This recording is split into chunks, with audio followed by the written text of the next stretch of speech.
So we'll be hearing from Mayor Gordo in just a few moments, but as is customary for the Vice Mayor, I will share a few words before that.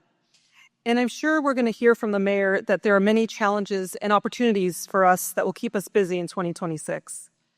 The ongoing recovery from the Eaton fire, redevelopment of the 710 stub, leading the Rose Bowl into its second century, confronting the homelessness and affordable housing crisis, and continuing to work towards our goal of going carbon-free by 2030, just to name a few. But as I sat down to think about what I'd like to share with you tonight, my heart and my mind have been with everyone affected by the horrific ice raids we've been seeing here in Pasadena, across the country, and especially with our fellow Americans in Minnesota.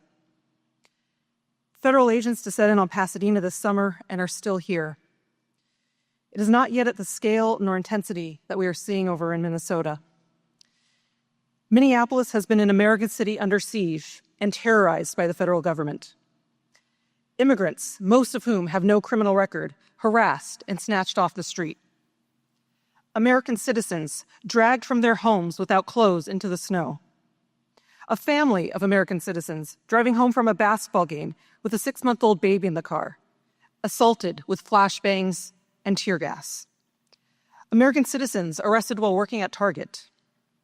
Non-white police officers harassed and asked for their papers while off duty. Federal agents recklessly pointing their weapons at children. An American citizen, mother, and good neighbor, Renee Good, shot and killed by Jonathan Ross.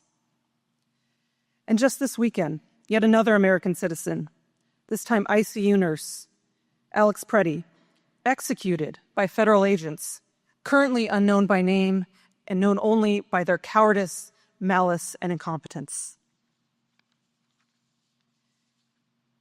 These are blatant violations of our unalienable rights to life and to liberty, to be secure in our persons and in our homes from unreasonable searches and seizures, to due process, and to equal protection under the law. We cannot pretend that this is happening in some distant foreign land. The federal agents in Minnesota who are trampling on the Constitution have more funding than most of the world's militaries, and more than our own Marine Corps.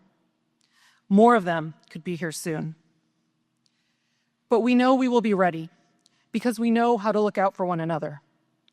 Not only have we been inspired by the courage of Minnesotans working together, but just over a year ago, we faced the catastrophe of the Eaton fire.